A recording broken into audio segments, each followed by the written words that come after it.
안녕하세요, 여러분. 성공합시다. 우리가 순종해야 한다는 거 알고 있죠. 근데 때로 조금 미룰 때가 있어요. 근데 중요한 사실은요, 지금 순종하지 않으면 내일 더 힘들어진다는 거예요. 얼른 말씀하실 때 순종하는 게 최고인데요. 오늘 본문을 통해서 다시 결단하면 좋겠어요. 자, 1절. 여호수아가 늙고 나이가 많아졌다. 주님께서 그에게 말씀하셨다. 너는 늙었고 나이가 많은데 정복하여야 할 땅은 아직도 많이 남아있다. 자, 여호수아가 늙고 나이가 많아졌대요.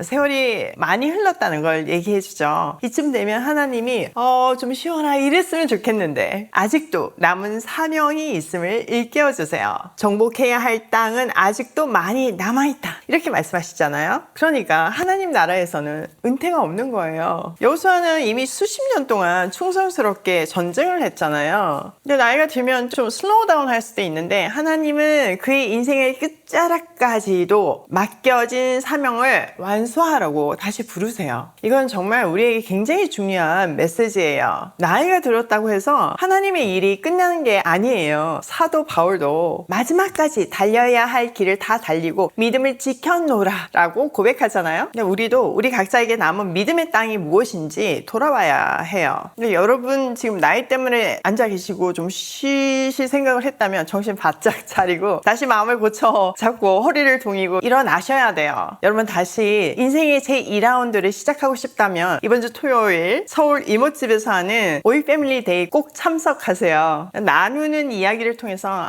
정말 우리가 해야 할 일이 있구나. 하나님이 이걸 나한테 맡기셨구나. 사명을 확인하시고 남은 인생도 활기차게 살 수 있는 정말 삶의 전환점이 될 수 있어요. 부산에서도 그런 기적이 일어났거든요. 꼭 오세요. 자, 여러분 진짜 이렇게 솔직하게 한번 생각을 해보세요. 아직 정복해야 할 영역이나 영적 과제나 성장해야 할 부분이 아직 나에게 남아있지는 않은지, 아직 우리에게 시간이 많잖아요. 단 하루가 남았다 할지라도 끝까지 순종의 걸음을 걸을 때 하나님은 우리의 삶을 통해 약속하신 열매를 맺으실 거예요. 자, 가치 있는 인생 살다 가야 되잖아요. 자, 2절.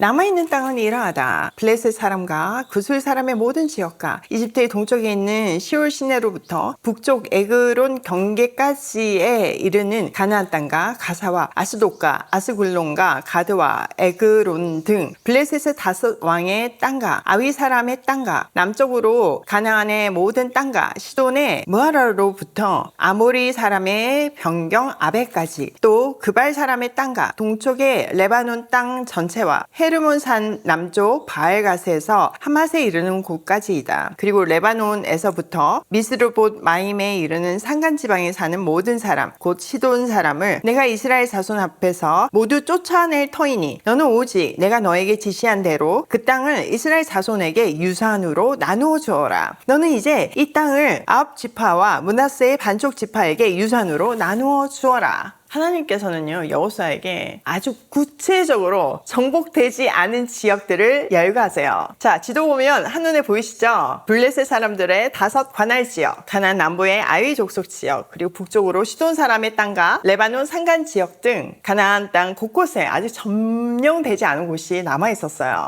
앞에서 전쟁이 끝났다는 거는 주된 전쟁들은 승리로 끝났지만 각 지파가 이제 세부적으로 정복해야 될 영토가 남은 상황이었죠. 하나님은 이 모든 땅 또한 언젠가 이스라엘이 차지하게 될 것이라는 것을 약속하시며 여호수아에게 내가 명령한 대로 그 땅을 이스라엘 자손에게 유산으로 나눠주라 라고 명령하세요. 아직 정복하지 못한 땅까지 미리 분배하신 것은 그 땅을 반드시 주신다는 약속이에요. 믿음은 바라는 것들의 실상이라는 것을 보여주는 정말 정확한 장면이죠. 이처럼 하나님은 약속의 성취를 미리 선포하시고 우리가 그 약속을 붙들고 행하도록 인도하세요. 네가 발바닥으로 밟는 곳을 내가 다 너에게 주었다 라고 여호수아에게 계속 말씀하셨잖아요. 그처럼 하나님의 약속은 굉장히 분명하지만 그 약속을 내 것으로 온전히 누리기 위해서는 믿음의 발걸음이 필요한 거예요. 이스라엘 지파가 분배를 지금 미리 받았지만 그래도 스스로 전쟁을 하며 정복을 해야 했듯이 우리도 우리에게 주신 말씀을 붙들고 삶 속에서 끝까지 싸워서 취해야 돼요.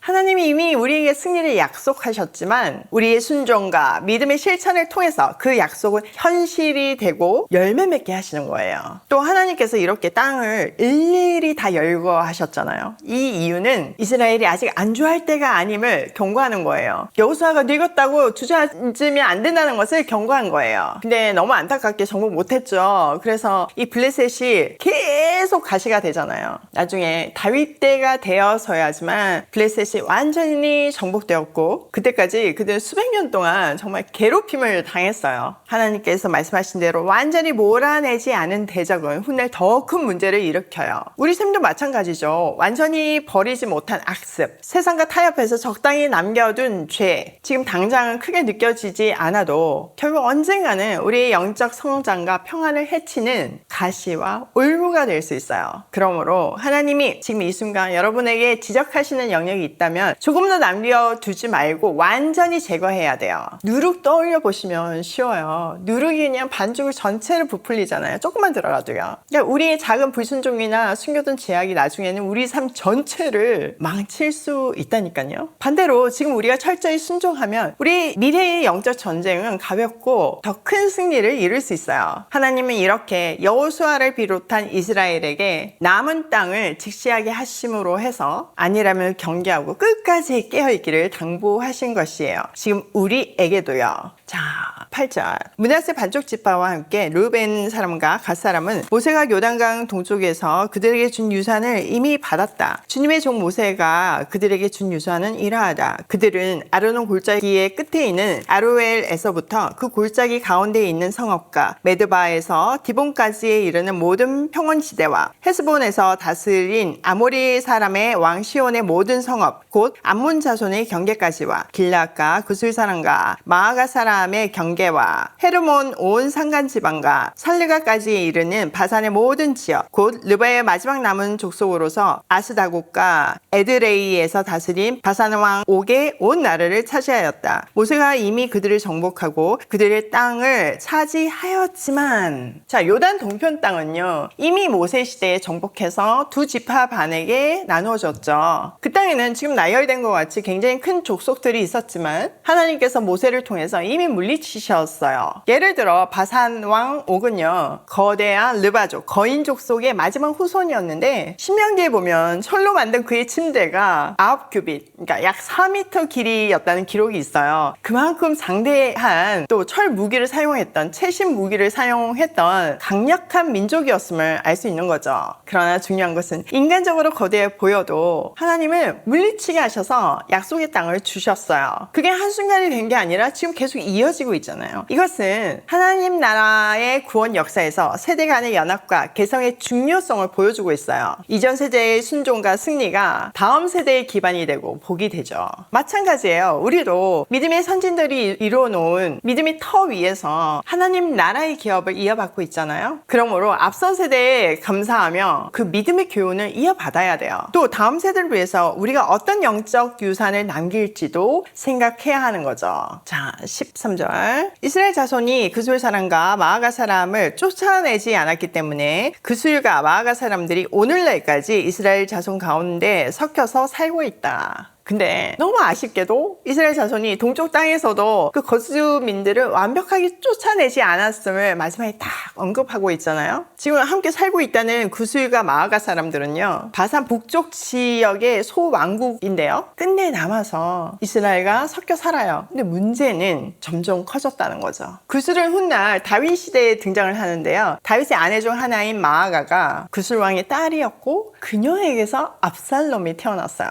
압살롬은 아버지를 반역한 정말 너무 가슴 아픈 아들이잖아요. 그러니까 압살롬이 장성한 후에 외할아버지가 있는 그술 땅으로 도망가서 3년을 지내면서 그 반란을 준비했던 거예요.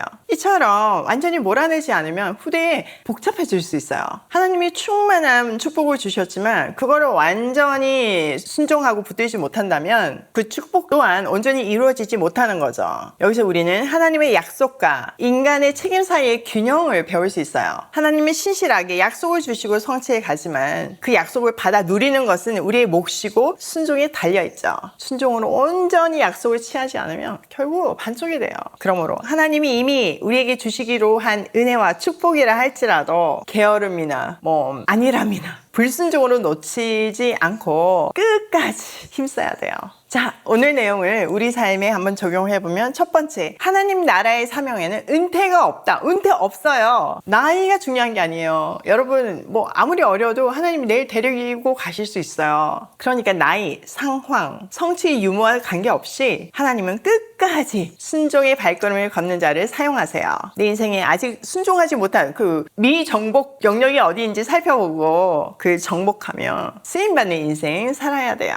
두 번째, 하나님은 약속을 선포하시고 우리는 믿음으로 그 땅을 밟아야 한다. 하나님의 약속이 이미 확보된 승리이지만 그 땅을 그 약속을 실제로 차지하려면 순종과 전진이 필요해요. 세 번째, 남겨진 죄와 타협은 훗날 반드시 대가를 치르게 된다. 작다고 별거 아니라고 남겨두면요, 나중에 큰 골칫덩어리가 될 수 있어요. 지금 철저히 순종하고 제거해야 돼요. 지금 순종하면 미래의 영적 싸움을 줄일 수 있거든요. 오늘도 지금 순종해서 미래의 영적 싸움을 줄이며 승리하는 발걸음으로 고고싱 해요.